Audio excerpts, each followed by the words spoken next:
What's up, everybody? It's Wednesday, May 20th. It's Bombshell Day. I'm Paul Wontorek. I'm Beth Stevens. And we're joined as always, we're live at 5, and we're joined as always by Caitlin Moynihan. Hello. How you doing, Caitlin? Right? Yeah, 2 years today, working here. Today is your actual anniversary, and I forgot it, and I'm usually so good about that It's okay. stuff. It's all right. I forgive you. It's kind of a crazy time. We would have had virtual cupcakes.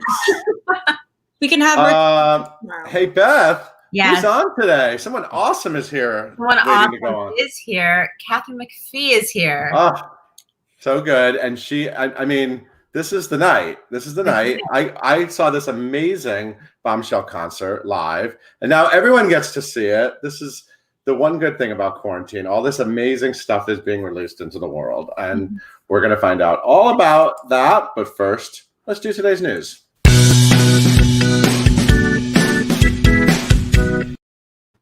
We are giving you guys the perfect plan for Tony night.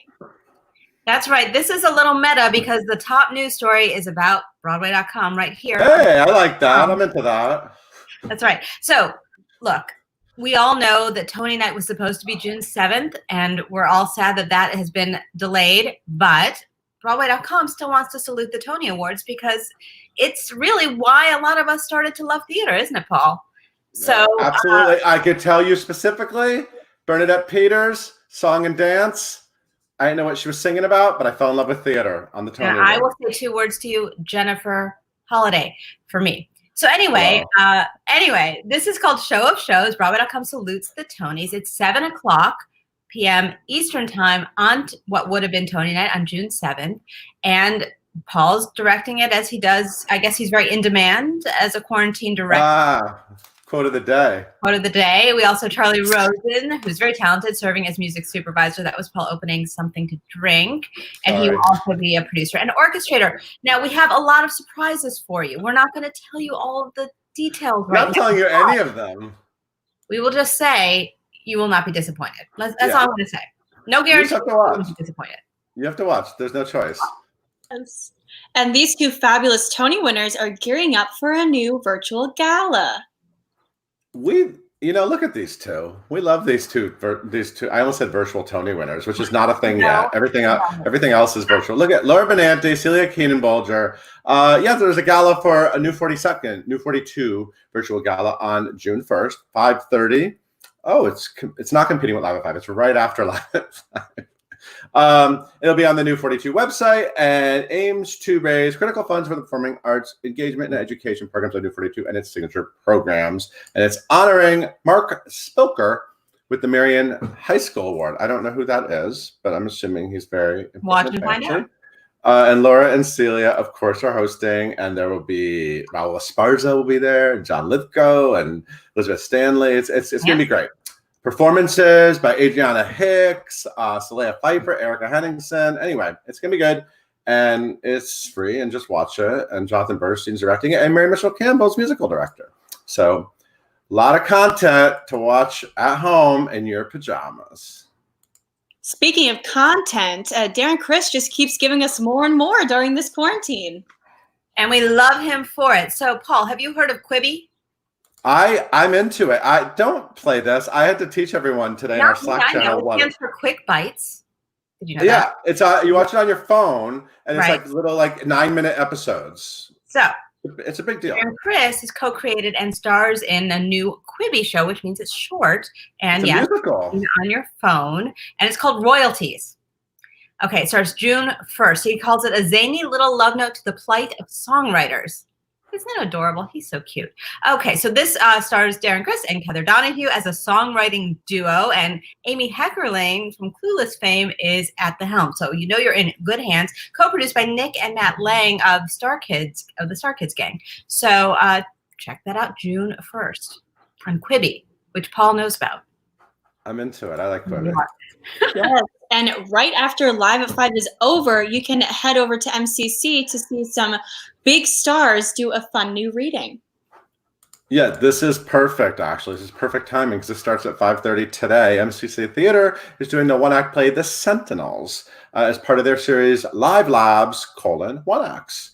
And it's written by Matthew Lopez, who's like one of my favorite writers. He wrote The Inheritance, and it's on the MCC YouTube channel. And you can watch it through May 23rd if you miss it live. Rebecca Takeman is directing it. Teichman, did I say her name right, Beth? It's okay. You're so good with the pronunciation. Jane Alexander, Katrina Lenk, Danae Benton, and Priscilla Lopez are in it. What a fun cast. Priscilla Lopez is playing the waitress. And of course, she's Matthew Lopez's famous aunt, although he's famous now too. And it's all about one morning in September, Alice, Christina, and Kelly meet for breakfast, catch up on each other's lives, and remember the husbands that they lost on 9/11. It moves backward in time and spans a decade. I'm definitely going to see this. I don't know if I can watch it right now, but I'm glad that it's going to be on until the 23rd. But this sounds incredible. Matthew Lopez. He's also writing Some Like It Hot, right? The new Some Like It Hot musical. Yeah. So anyway, thank you so much, Beth. Caitlin, why don't you introduce our guest who needs no introduction? Exactly. Our guest, she doesn't need an introduction. I'm going to give you guys one anyway. So yes, we have Katharine McPhee here with us today for a very special, fun episode of Live at 5 Home Edition, live on both Facebook and YouTube. We're here pre-gaming the live stream of Bombshell in Concert live stream that's happening tonight at 8 p.m. Of course, you guys know Katharine starred in SMASH as Karen Cartwright, and she became a Broadway.com Audience Choice Award winner when she made her Broadway debut as Jenna in Waitress, which she then made her West End debut, opening the West End Company, and then she came back to Broadway, closed up. So we're very excited to have her here. She's been doing everything. We're so excited. SMASH has made a quick return. You guys can follow her on social at Katharine McPhee. Put all of your questions in the comments below. And please welcome Katharine and Paul. Katharine McPhee. Oh, great. Hi, There Paul. she is. How are you? I'm great. How are you? I'm doing great. You look fantastic. Thank You always have like a nice blouse on. You always look good. Well, yeah, it's just for the camera. Do you have like really like just like quarantine days that are just like pajamas and like the hair is a mess? I have a full-on uniform that my husband's like, we make a joke to each other saying, oh, you're putting your uniform back on? And it's literally the same sweats, the same shirt. Maybe they change every few days. I mean, we're not showering around here, but it's not as simple as it's been a normal day. Right. This is a big day. Smash fans are flipping out. This concert, I got to see it live at the Minskoff, right? Yeah. It was so good. It was like, and actually we have some, these are some photos, right? Oh, look, there you are with Wes Taylor. Well, that's from the show. That's from the actual show. But we resurrected all the costumes that we wore, and they sent us the actual stream of the concert so we could kind of remember certain things about it. And watching that one night of performances, I realized why I was like 3 sizes smaller, because we were always dancing. That show was so intense. I remember getting the costumes for the live concert, and I was like, oh, these costumes are all a little bit tighter than they were when we shot this 3 years ago. And you know, it's so funny because when you first got cast in SMASH, there was a lot of like Broadway people that we knew and loved, and you were Katharine McPhee, and now you're like part of the Broadway family. It's so great. I mean, thank you for saying that. I feel like I've become part of the Broadway community. I definitely wanted to be, and it was always something that I envisioned for myself at some point, to be in a Broadway show. And but so I think, like doing SMASH was definitely that little step into the community, but I really didn't ever feel like a part of the Broadway community till I got to meet you and all the wonderful people who are reporters of Broadway World, and and being part of Waitress, of course, obviously was really my theater introduction. But it's been great to feel like I'm part of a community. And a Broadway.com Audience Choice Award winner. That's right. That was great. Yes. Have pride in that. I still have it. You are so fantastic in Waitress. And then you got to do it again over in London. That must have been sort of a nice, totally different energy, like going in after knowing you had the confidence to do it the first time, and with that award, with your Audience Choice Award. Yeah, no, it's totally different because, you're basically, the show, but you're starting from scratch. And then there's so many things that you didn't get a chance to work with. I got to work on the part in a deeper way, I guess you could say, because working with all the creative team and everything it was a different experience. And then also I'm working with people who'd never seen the show, right? They're all people from living in London who'd never seen the show. So it was a fresh experience. Right. So what was it like watching were you nervous the night of the Bombshell concert? That was a high energy night. Gosh. I still would get butterflies before the curtain would go up doing Waitress like 300 times in a row. So you can only imagine the butterflies I had, but we were all pretty excited. And the energy in the room, and I should say that the Men's Clock Theater was so palpable. It was just like, when anybody who's going to watch this tonight, you won't really get to really understand how, and you said you were there, how excited everyone was in that room.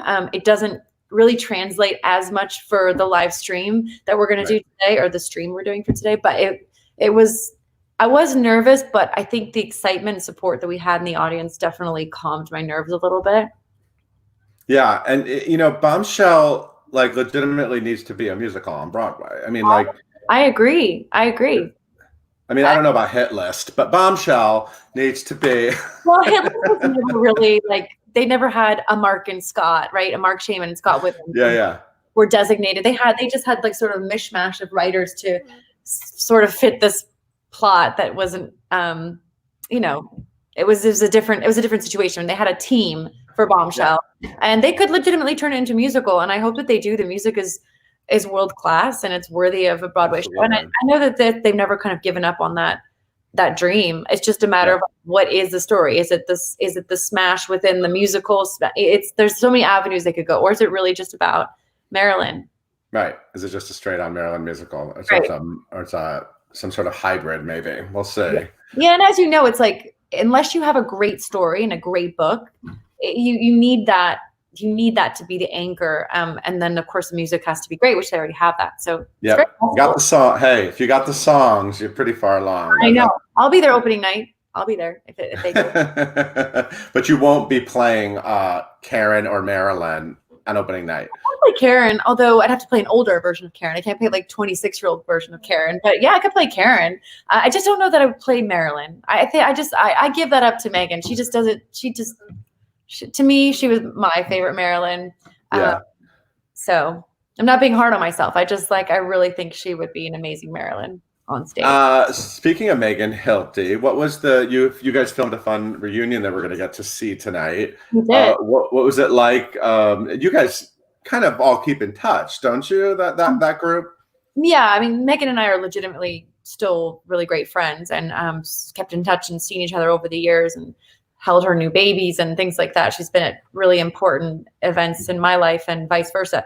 But it was so great because I was sitting right here. We had a Zoom call and we got everybody on from, the only person we were missing was Angelica Houston. She had a conflict. She wasn't able to be there, but you'll see everybody tonight. Deborah Messing, Christian Borle, Jack Davenport, Wesley, I mean, everybody, Krista.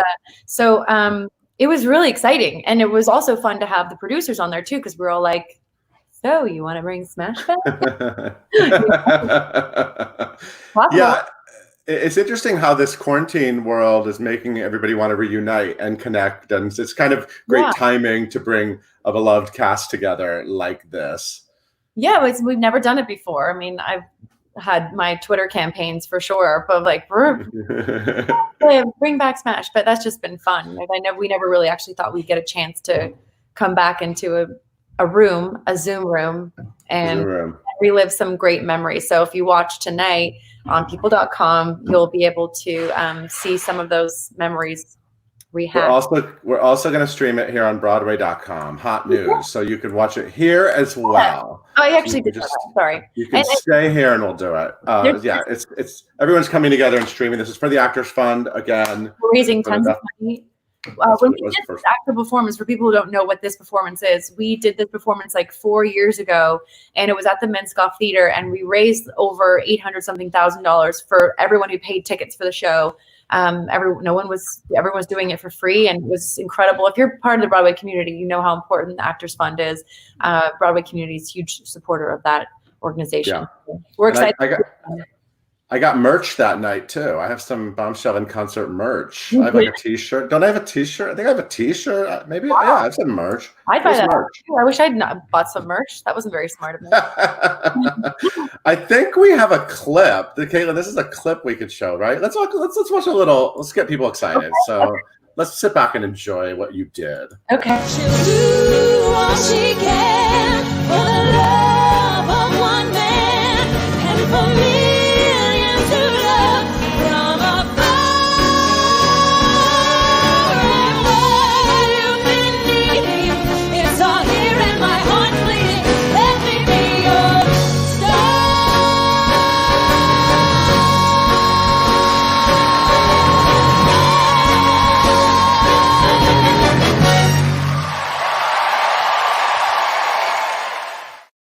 I mean, are you kidding me? Those voices, that music, it is so exciting. I was always afraid. I always felt bad for Megan because she had like always the high note. And I was always like, sorry, you have the high note. I just nailed it. But I had the easy part. I don't know. You guys both sound incredible. There's a lot of fans here. I'm going to bring Caitlin in and let's start seeing what people are asking and let's engage with some people. Yes. Okay. So we're going to go with Jenny asked us. I can't find it. I'm sorry, Jenny. Jenny wants to know, what do you remember most from like your first day filming SMASH? Gosh, you know what's so sad? I'm going to answer that question, but what's sad to me is that I have lost phones over the years, and I've lost a lot of really great behind the scenes photos that so that's kind of a bit of a bummer, but I don't actually remember. I might, if I sat here and really wasted everyone's time, which I don't want to do, and thought about the first day, I don't exactly remember the first day of shooting, but what I do remember is our first table read. And I remember the 42nd Street Studios, walking in, and I went up to Deborah Messing and Angelica Houston separately, and was really excited. And I just said, hi, I just want to say I'm Katharine McPhee. I'm playing Karen. And they were so warm, and just everyone was so excited. I mean, how could you not be excited with all the people who were involved, like having Deborah and Angelica, and then knowing that Steven Spielberg was going to be tuning in via phone, listening to the table read. And it was just exciting. It was just, imagine the thing that you've dreamed about, and it just finally arrives on, and it's just right in front of you. I hope you're storing your photos in the cloud now. Well, I have them backed up. The cloud's a little shady, but right, the cloud. I forgot you're a celebrity. The cloud's dangerous. No one's looking for my cloud photo. I have them backed up, and I've it's a real bummer that I think about all the photos that I knew a lot of them were taken of my chihuahuas that I had at the time. I was a big animal lover, but like just stuff with Bernadette Peters and just a lot of stuff that I wish I hadn't lost, but I didn't. Right. But they're in here. But I have to think about that. My first day of filming, I have to think about what the first scene was, because it was just the pilot, so we hadn't even been picked up yet. Right.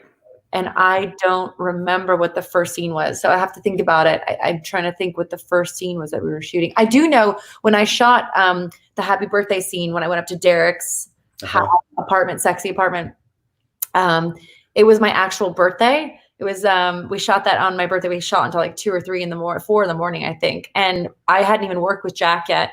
And he was really sweet and gave me like a little birthday thing. And he said something funny about how he had to be creepy and seduce me. So I hope that it was going to stain my mind or whatever. But it was the beginning of great friendships. I love that. I love that. Okay, this is a fun question. Abigail Flowers on YouTube wants to know, do you think a hypothetical season 3 of SMASH would take place in present day with like a jump cut, or continue in the early 2010s? Ooh, well, for my ego, it would be great if we could jump like, 6 years ago and still think that I'm like 20. You could pull it off. The ring light, who can't pull it off? But I don't know. I think that they'd probably jump a couple years. I mean, what do I know? I'm definitely, listen, I'm not a writer. I'm just a girl who dreams and has daily fantasies, about like things that could be possible, but I have no idea. And if we were all lucky enough to come together for an episode or something, an episode or two, I would just be so grateful, even if it was just one episode. It'd be so fun. It would be amazing. I'm into it. Yeah. Like a special Netflix 2-hour event or something. Right. I don't know. Yeah. Let's do that. Yeah. I'm here for that. So or like 20 Quibi episodes because they're 9 minutes each. Yeah. Just whatever. hopping on Quibi. Alexandra wants to know if you could kind of compare the stamina of doing a Broadway show versus a Broadway TV show like Smash. Well, they both have a real repetitive nature to them, right? So like when you're on a series, we did 16 episodes one year or 15 episodes the one year, and then a year later the second season was 17 episodes. And then Broadway, it's like 8 shows a week, and the cycle just never, it keeps going and going and going. And when you're in a TV series, you feel similar to that cycle. You get Saturday and Sundays off, but you shoot like 9 months out of the year. So it's similar in that kind of cycle way, but it's just totally different. Like Smash was a lot of hours. Broadway, you spend hours and hours rehearsing, but then once the show is up, you can sort of live your life, but then you're thinking about your voice and your stamina and all that stuff. I guess what I'm trying to say is it's just completely different. And every show is different. Like I was on a show called Scorpion for 4 years after Smash. I can't believe it was 4 years. And that was, to me, the hardest job I've ever had. Like it was way harder in a different way than anything I did with Smash, because Smash was singing and like recording and it was, yes, it was like, you get tired, but it was so, every moment for me felt like such a pleasure. So, not that Scorpion, it was just a different kind of show. Well, and I know that, there are Scorpion fans, but the Broadway fans and the Smash fans, it's a whole different energy, right? I mean, and it's going to follow you for the rest of your career. I know, which is great, which I'm so lucky. Yeah. Yeah. Okay, so Samantha says, Karen sings Somewhere Over the Rainbow for her audition. What is your go-to audition song? What is my go-to audition song? Somewhere Over the Rainbow. My husband's like, you think? Oh, someone to watch over me? Yeah, someone to watch it. You feel so young? Thank you. He's just. And by the way, thank you for because you loved me. Oh, because you love me. Yeah, thank you for that. Thank you for that too. For doing Because You Love Me. He produced that. He actually didn't write it. I just thought that. No, I know, but I knew he was involved, and it's like one of my all-time favorites. It's the best song ever. He produced it. Do your sleep. For all those times you stood for me. For all those. I love that song. Anyway, back to your go-to audition song. Well, I mean, for Broadway, let's see what did it used to be? I haven't auditioned for anything for a while, because it's like, who can actually audition for anything right now? I tried to get him. We were doing these Cat and Dave shows on our Instagrams. We're going live for a couple weeks, and then we've taken a break from it. And he's so funny. He's like this brilliant producer, piano player. And he would not learn Being Alive for me. Stephen Sondheim. That's like my favorite Stephen Sondheim song. And also I think like a killer audition song, because it's like complicated and musical, and also the lyrics. It's a great acting piece. And he was like, this is too hard. I can't learn it. Stephen Sondheim. He's so good. Don't you say that about Stephen Sondheim? So, it's too hard to play. That you think it's too hard to play. His stuff is too hard. And Bobby's a girl now. You could play Bobby in company. I know. Bobby, I know. Bobby, baby, Bobby. That'd be good. I'm into that. Do you have? I saw it in London when I was in rehearsals for Waitress. Yeah. And I loved it. And I was like, oh gosh, I would love to play that part. The part. Can you turn that down? I love this. I love this glimpse into the household.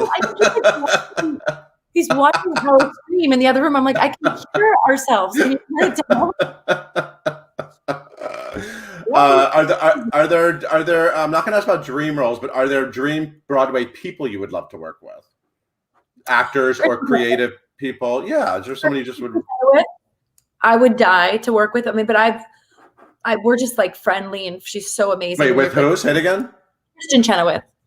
Oh, Chenoweth. Yeah, okay. I would love to do a show with her, but I also just am like grateful that I get to like text her and call her my friend. She's. I mean, I would love to do another show with. I would love to do a Broadway show with Megan Hilty, a Shoshana Bean. Like that would be amazing. Yeah. I loved working with Eric Bergen. We did a stint together on Waitress. I mean, these are selfishly people I've already worked with, Kristen not, but. You and Megan on stage would definitely make the fans flip out. Like that'd be a thing. It'd be fun. It would also be fun to do like a comedy because she's fun, really fun. Yeah, she's hilarious. Love it. What else, Caitlin? Yeah. So actually, like this is our most asked question so far. Is a lot of people want to know if there's a song on Smash that you didn't get to sing that you wish you got to be a part of. Yeah. So that's easy for me. It was just Moving the Line. Oh. The best. It was killer, and it wasn't any major production value. It was just Megan behind this big band, and I've tried to half-ass sing it like for live shows, and I've never really gotten a chance to practice it properly. I did it for like a cruise line that we went on like last summer for the audience. It was okay, but I was still looking at the lyrics on the floor. But that for me, I was like, oh, Scott and Mark, just again another song they hit out of the park. But you know, I got to do Don't Forget Me. But there's just something about that big band, like swinging, Broadway, classic Broadway feel that I would have loved to do. But I can always record it, you know. I remember when the Bombshell album came out, I remember I just listened to that track like 5 times in a row. I was like, I need to hear that again. I need to hear that again. And talk about like a great song for an audition song. If you could get that nailed down, that'd be a great audition song. Absolutely. If I could sing. That's so good. Okay, so Mari wants to know, what is it like Kat, for you to kind of look back and see where you went from Smash, everything in between, Broadway, and now it's having revival tonight on that live stream. What's it like for you to kind of reflect on all of this? Wrong. I went to the wrong person. Oh, that's okay. I mean, listen, it's just, especially during this time right now with COVID and everyone needing different, I mean, first of all, we all need things to watch, right? We need content. I'm sure my husband was making the joke like, oh, we finished Netflix, meaning like we finished everything that Netflix had to offer, which is clearly a joke. But it's just nice to listen. It's a huge honor that people are still rooting for the show and would like to see more of the show. But especially during times like this, for us to be able to use the platform to give back and to continue this little dream that I had that was made come true, for it to kind of carry on and have a little legacy is really a feel good day for me. I had people texting me saying like, oh, break a leg tonight. I was like, oh, actually, like I already broke the legs a couple years ago, but thanks. And I'm so excited. People are excited about it, you know? Yeah, absolutely. Let's bring Caitlin in for one last question. Yeah. Oh my gosh, I gotta make it. Oh, okay. So Sam wants to know, do you have a favorite line that you just like remember all the time from Smash? Yeah, I mean, it's pretty cliche, but I'm trying to do it. I'm in tech, but I'm in tech. Like, remember when Dev is proposing to Karen in the first season and all she can say is, I'm in tech? Like, I can't remember exactly what Karen says, but something like, that's so nice. No, I am happy, Dev, but I'm in tech, meaning like, hello, who actually makes offers like that when someone's so immersed in something? Like, if you're in the Broadway community and understand how intense tech is, will understand why that is such an iconic scene. Yeah, absolutely. Let's bring back in Beth and Caitlin. And we're all going to be watching you tonight, singing your face off with those amazing. All of our favorite actors are in Smash. It's like such an amazing group. Too. Leslie Odom has a great number tonight, and totally. Lots of great So, numbers. It starts at 8 p.m. Eastern Time, 5 p.m. Pacific Time. You can watch it on People or right here on Broadway.com. And we are so happy to see you, Katharine. I can't wait to hope you see you back on Broadway soon. Thanks. Bye. Thank you, Caitlin and Beth and Paul, for having me. Of course, always. Stick around for a minute, Katharine. We're gonna say goodbye. Caitlin, why don't you do the outro? Thank you guys so much for tuning in for another fun episode of Live at 5 Home Edition. You guys can follow us wherever you get your podcasts by searching for hashtag Live at 5 and hitting that subscribe button. Be sure to tune in with us tomorrow. We talk to Heidi Blickenstaff all about what she's been doing during quarantine.